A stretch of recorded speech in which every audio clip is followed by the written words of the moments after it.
Cette présentation s'articule autour de 4 thèmes. Le premier thème sera la montée en puissance du marketing omnicanal. Ensuite, comment développer le marketing omnicanal. Puis nous verrons un mode d'emploi détaillé du marketing omnicanal. Et enfin, comment intégrer les meilleurs canaux réels et virtuels.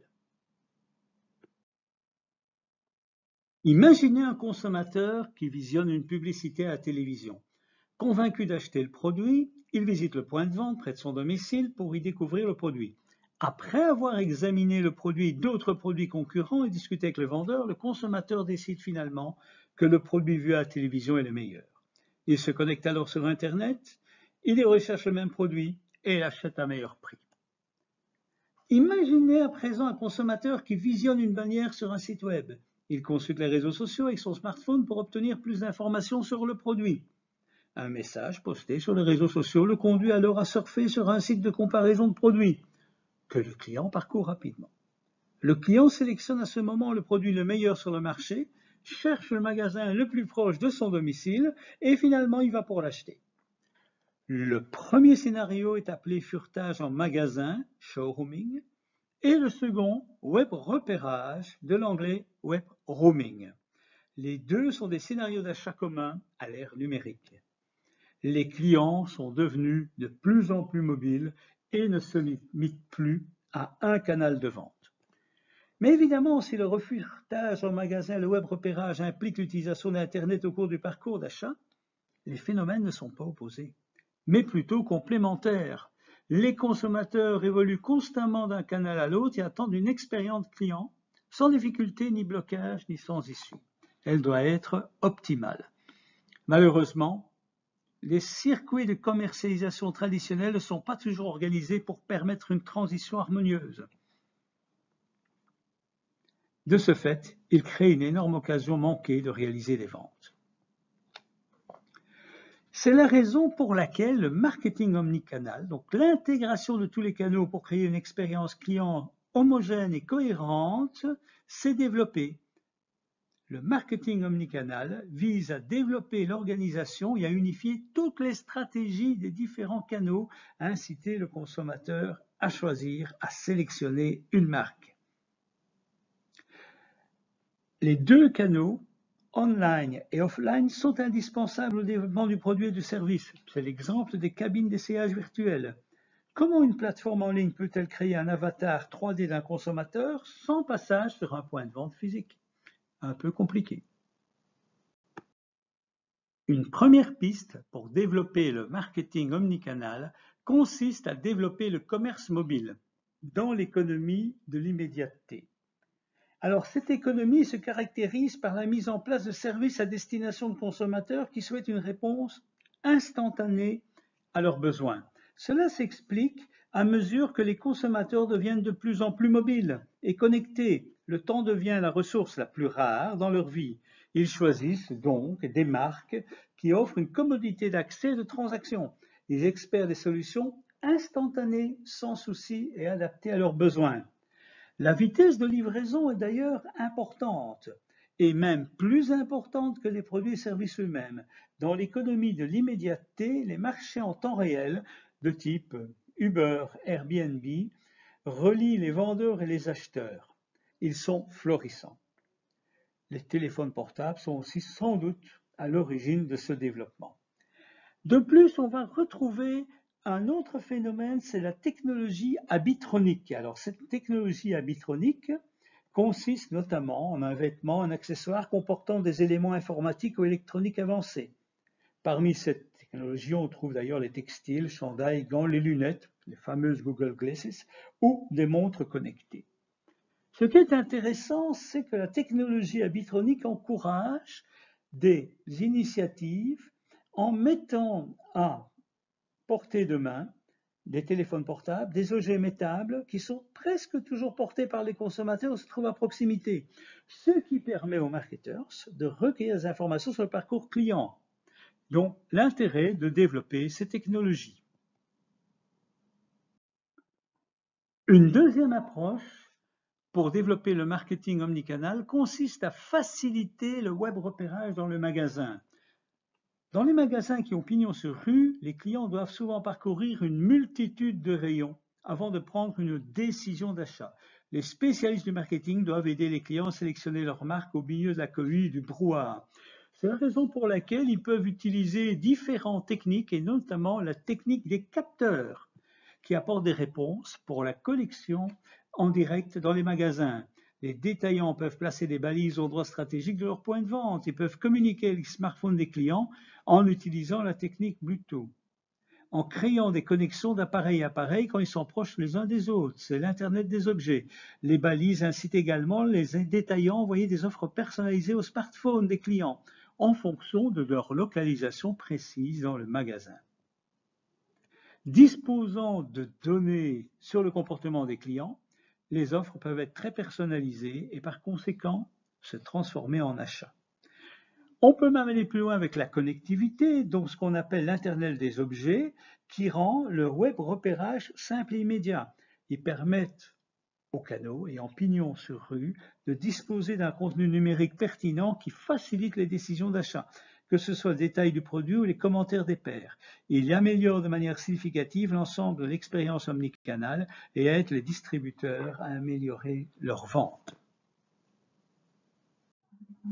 Une troisième tendance pour développer le marketing omnicanal consiste à encourager le furetage en magasin lors des achats virtuels. Concrètement, à l'ère du numérique, les clients peuvent acheter des produits et services sans effort et instantanément. Ils peuvent également accéder à un contenu varié, digne de confiance pour faciliter leur prise de décision. Mais il est fort probable que l'achat virtuel ne remplacera jamais complètement l'achat en magasin, car ce dernier utilise les 5 sens pour sélectionner un produit. En outre, les magasins qui ont pignon sur rue déclinent aussi un style de vie et un statut social. Les consommateurs s'attendent à voir et être vus par d'autres consommateurs lorsqu'ils font du shopping. Ce sont les relations entre humains qui se déroulent habituellement dans les canaux physiques. Pour profiter des avantages incontestables des achats en ligne, les spécialistes du marketing peuvent adapter les techniques de furetage en magasin. Et cette approche showrooming permet aux clients d'explorer des produits dans les espaces physiques, d'utiliser tous leurs sens et d'avoir encore des connexions humaines pendant le shopping. Elle conjugue le meilleur de l'expérience réelle et de l'expérience virtuelle. En outre, elle résout les défis liés à la vente en ligne.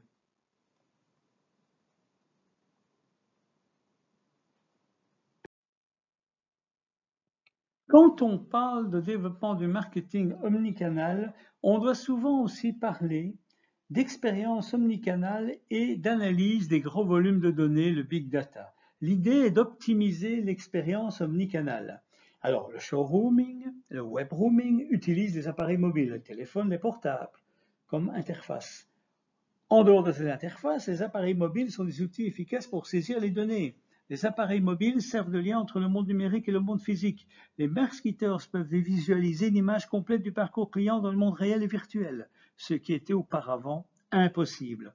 Les données impressionnantes que les spécialistes du marketing peuvent saisir incluent notamment le profil sociodémographique du client, ses habitudes de déplacement dans les points de vente, ses habitudes de navigation dans le monde virtuel, ses activités sur les médias sociaux, ses préférences de produits de promotion et les enregistrements de ces transactions. Capturer les données d'une utilité rare pour les spécialistes du marketing pour optimiser les actions marketing.